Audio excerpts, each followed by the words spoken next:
Hello student, मैं प्रदीप कुमार। आज हम कक्षा 10 का मैथ पढ़ेंगे और मैथ में हम पढ़ेंगे मैथ सेकंड, लेसन नंबर 7 निर्देशांक ज्यामिति। क्या पढ़ेंगे? निर्देशांक ज्यामिति। मैथ सेकंड है ये, यहाँ से मैथ सेकंड स्टार्ट हो जाता है। निर्देशांक ज्यामिति, कोऑर्डिनेट ज्योमेट्री।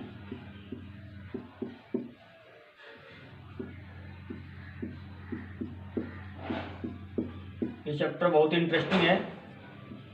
निर्देशांक ज्यामिति, कोऑर्डिनेट ज्योमेट्री, लेसन नंबर 7। इसके अंदर एक्सरसाइज 7.1। तो पहले तो समझ लें, इसमें कुछ थोड़ा समझने का है। इसमें चैप्टर भी अच्छा है, सिंपल चैप्टर है। इसमें अच्छे मार्क्स आ जाते हैं। 3-4 नंबर का 4 नंबर का चैप्टर है ये। तो 4 नंबर इसमें प्रत्येक ही बच्चे के आ जाते हैं। बहुत सिंपल चैप्टर है निर्देशांक ज्यामिति। निर्देशांक ज्यामिति का मतलब ये होता है कि अगर हमारे पास कोई बिंदु है, उस बिंदु की स्थिति का अगर हमें निर्धारण करना है तो उसके लिए हमें निर्देशांक ज्यामिति की आवश्यकता होगी। अर्थात हमें 2 तल चाहिए, तो एक्स अक्ष और एक वाई अक्ष। तो सबसे पहले मान लिया कि कोई बिंदु है ये ए, इसकी स्थिति को निर्धारित करना है। मान लिया इसके बिंदु के निर्देशांक कितने? 3,4। तो बिंदु ए की स्थिति का निर्धारण करने के लिए हमें निर्देशांक ज्यामिति की आवश्यकता पड़ेगी। देखें, ये तो लिया हमने एक्स अक्ष। क्या है ये? एक्स अक्ष। इसको हम कहेंगे एक्स अक्ष। ये प्लस का है। इधर की तरफ तो क्या चलेंगे? माइनस का एक्स अक्ष। ये तो पता होगा। अब इसके लंबवत हमने एक रेखा और ले लिए। दोनों रेखा आपस में क्या लंबवत हैं, परपेंडिकुलर है। ये वाला कौन सा है? प्लस का वाई एक्स ऊपर की तरफ, और नीचे की तरफ ये वाला कौन सा है? माइनस का वाई एक्स। बीच में जो बिंदु है ये है मूल बिंदु। ये क्या है? मूल बिंदु। मूल बिंदु के ऊपर एक्स का मान भी कितना होगा? 0, और वाई का मान भी कितना होगा? 0। अर्थात मूल बिंदु के निर्देशांक कितने होंगे? 0,0। ये तुम्हें याद रखना है। पूछ लेता है कि मूल बिंदु के निर्देशांक, जहाँ दोनों रेखाएं एक दूसरे को काटती हैं, उस बिंदु को क्या कहते हैं? मूल बिंदु। उसको क्या कहेंगे? मूल बिंदु। अब ये एक्स अक्ष है, हमारे पास कितने चतुर्थांश हैं? 4 कोऑर्डिनेट है। ये वाला चतुर्थांश, यह है प्रथम चतुर्थांश। तो क्या कहेंगे? प्रथम चतुर्थांश। 1-2 सवाल तो इस चतुर्थांश के ऊपर ही आ जाता है, लेकिन अधिकतर बच्चे इसको भी क्या कर देते हैं? गलत। देखें, प्रथम चतुर्थांश, यहाँ पे x का मान कितना है? ये x का मान प्लस एक्स अक्ष है इधर की तरफ। तो पहला वाला मान तो क्या होगा? प्लस, कोमा y का मान ऊपर क्या है? प्लस। तो ये पहले वाले चतुर्थांश के अंदर निर्देशांक क्या होंगे? Plus, comma, plus. याद रखना है तुम्हें। ये डायग्राम याद रखो तो उससे निकल जाएंगे। x का मान भी कितना है? प्लस, और y का मान भी ऊपर कितना है? प्लस। ये वाला कोऑर्डिनेट है सेकंड, द्वितीय चतुर्थांश।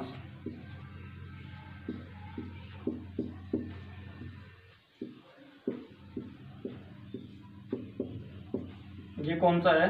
द्वितीय चतुर्थांश, सेकंड कोऑर्डिनेट। अब x का मान, पहला वाला मान, जैसे बिंदु 3,4 है, तो पहला वाला मान तो आपको याद रखना है कहाँ का होगा? x का। लेकिन बाद वाला मान हमेशा कहाँ का होगा? y का। अब x का मान इधर कितना है? माइनस। x का मान तो कितना है? माइनस।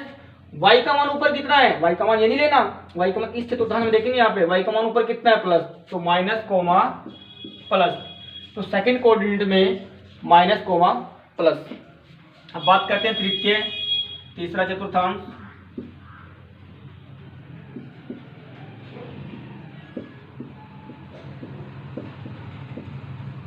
x का मान तो क्या है? माइनस, कोमा, y का मान भी नीचे क्या है? माइनस। तो माइनस, कोमा, माइनस। चतुर्थांश,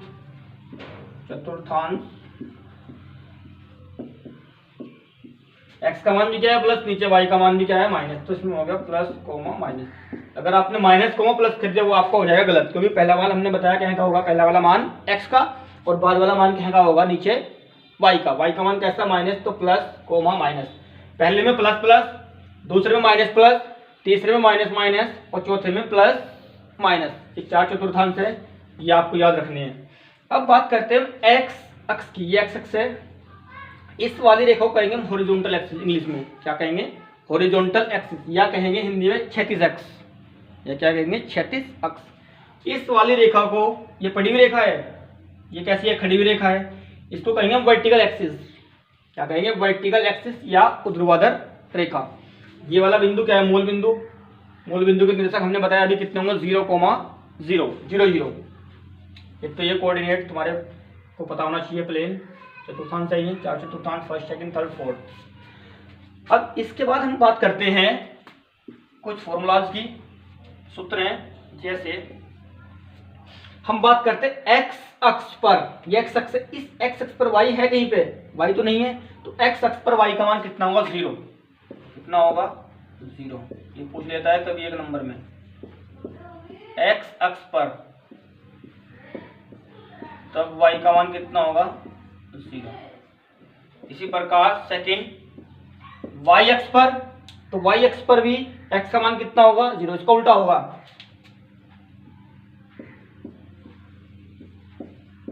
वाई अक्ष पर x बराबर कितना होगा, 0। ठीक है।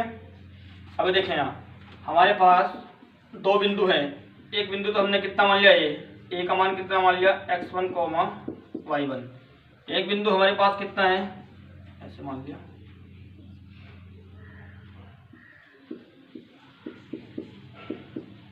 x1, y1, और बिंदु B कितना है, x2, y2। अगर हमें दोनों बिंदुओं के बीच की दूरी ज्ञात करनी है, क्या ज्ञात करनी है, दो बिंदुओं के बीच की दूरी। ये फॉर्मूला बहुत इंपॉर्टेंट है, दो बिंदुओं के बीच की दूरी। तो दो बिंदुओं के बीच की दूरी तो हो जाएगी कितनी, ए बी निकालने का फॉर्मूला है x2 माइनस x1 की घात 2 प्लस y2 माइनस y1 की घात 2, और ऊपर क्या लगा देंगे, रूट। इसका मात्रक लिखेंगे, मात्रक या लिखेंगे इकाई। तो ये बीच की दूरी निकालने का फॉर्मूला है, इसको लिखते हैं d। वैसे क्या लिखते हैं, d बराबर x2 माइनस x1 की घात 2 प्लस y2 माइनस y1 की घात 2 पूरे का रूट। लेकिन हमने एक बिंदु कितना दे रखा है हमें, a, दूसरा कितना है, b, तो हम क्या लिखेंगे यहाँ पे, a b, x2 minus x1 की घात 2 प्लस y2 माइनस y1 की घात 2। ठीक है। अब हम बात करते हैं कुछ बेसिक प्रॉपर्टीज हैं इसमें। इसमें सिद्ध करने के सवाल काफी ज्यादा आते हैं। जैसे हमें कोई वर्ग दे दिया, और वर्ग के क्या दे दिए, 4 बिंदु दे दिए, 4 कोऑर्डिनेट, और ये कहना जाएगा कि सिद्ध कीजिए कि यह एक वर्ग है, यह एक वर्ग। कोई प्रॉपर्टी ऐसी दे दी हमें, ये सिद्ध करना कि ये ए बी सी डी क्या है, एक वर्ग है। तो वर्ग सिद्ध करने के लिए 4 कोऑर्डिनेट भी देगा, बिंदु ए का मान देगा, बी का, सी का और डी का। अब वर्ग को प्रूफ करने के लिए हम क्या करेंगे, सबसे पहले तो हम मान निकाल लेंगे ए बी का। क्या निकाल लेंगे, ए बी, फिर क्या निकाल लेंगे, बी सी, दो बिंदुओं के बीच की दूरी, तो फॉर्मूला बताया अभी हमने, A B B C C D, और फिर क्या निकाल लेंगे, डी ए। अगर चारों भुजाएं बराबर हैं, ए बी बराबर बी सी बराबर सी डी बराबर डी ए, और ये दोनों विकर्ण भी बराबर हैं, अर्थात ए बी बराबर तो किसके है, ए बी ए सी, विकर्ण ए सी बराबर किसके है, बी डी के या डी बी, ए सी बराबर किसके है, डी बी के। चारों भुजाएं बराबर हैं और दोनों विकर्ण बराबर हैं, तब ये क्या होगा, एक वर्ग। तब ये क्या होगा, एक वर्ग। तब हम नीचे लिख देंगे, अतः सिद्ध होता है कि ए बी सी डी क्या है, वर्ग। अगर हमें दे दिया समचतुर्भुज, क्या दे दिया, समचतुर्भुज, तो समचतुर्भुज को प्रूफ करने के लिए हमें क्या दिखाना पड़ेगा, समचतुर्भुज की चारों भुजाएं तो बराबर होंगी, लेकिन जो ये विकर्ण है ये आपस में बराबर ना हो, अर्थात ए सी नॉट इक्वल टू किसके हो, डी बी के। ए सी नॉट इक्वल टू किसके हो, डी बी के। तब ए बी सी डी क्या होगा, एक समचतुर्भुज। ठीक है बच्चों। इसके बाद सेकंड, थर्ड, अगर हमें ये कहा कि ए बी सी डी क्या है, एक आयत, तो आपको पता है कि आयत की आमने सामने की भुजाएं तो बराबर होंगी, ये वाली भुजा इसके बराबर और ये वाली भुजा इसके बराबर, लेकिन आयत के विकर्ण भी हमेशा क्या होंगे, बराबर। आमने सामने की भुजाएं बराबर होनी चाहिए और विकर्ण बराबर होने चाहिए, तब ए बी सी डी क्या होगा, एक आयत। उसके बाद 4, एक होता है हमारे पास समांतर चतुर्भुज।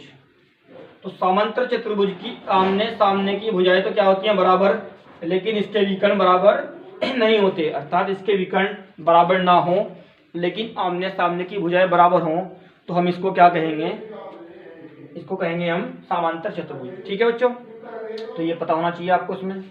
अब एक्सरसाइज 7.1 का पहला सवाल ज्ञात करते हैं। हमें दो बिंदुओं के बीच की दूरी ज्ञात करनी है, और दो बिंदुओं के बीच की दूरी ज्ञात करने का हमने तुम्हें फॉर्मूला बताया है। फॉर्मूला सभी बच्चे को याद होना चाहिए, ये फॉर्मूला इंपॉर्टेंट है इसका। एक्सरसाइज 7.1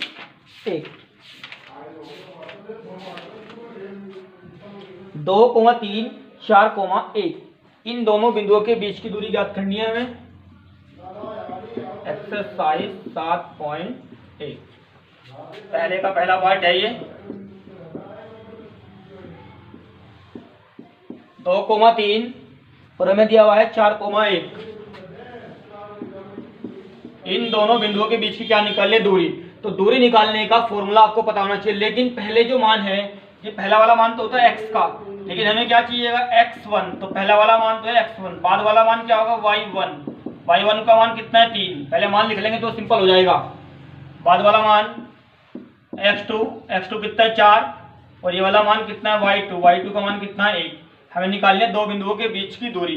बीच की दूरी निकालने का फॉर्मूला बताया हमने, d = x2 - x1 plus y2 - y1 की घात 2। ठीक है, अब x2 का मान तो कितना है, 4, x1 का मान कितना है, 2, इस पूरे की घात कितनी कर दी हमने, 2। y2 का मान कितना है हमारे पास, 1, और y1 का मान कितना है, 3। y1 का मान कितना है, 3। दोनों का स्क्वायर कर दिया, ऊपर क्या लगा दिया, रूट। 4 में से 2 गया, कितना बचा, 2। 2 की घात कितनी होगी, 2। 3 में से 1 गया, कितना बचा, 2। 2 की घात भी कितनी होगी, -2 बचेगा, इसकी घात 2। 2 का स्क्वायर 4, और -2 का स्क्वायर भी क्या हो जाएगा, प्लस का 4, कि माइनस माइनस प्लस, और 2 दूनी 4। 4 और 4 कितने होंगे, 8। अब 8 को हम क्या लिखेंगे, 2 × 2 2 दूनी 4, 4 दूनी 8। अब वर्गमूल ज्ञात कर रहे हैं, तो 2 जोड़े में से बाहर आ जाएगा, इन दोनों में से कितना बाहर लेंगे, केवल 2। तो रूट के अंदर कितना बचेगा, इसका तो कोई जोड़ा नहीं बना, तो 2√2 मात्रक या इकाई, ये इसका क्या है, अंक। ठीक है बच्चों, इस सवाल के पहले वाले पार्ट में 2 पार्ट और दे दिए हुए हैं, वो दोनों पार्ट तुम्हें अपने आप करने हैं।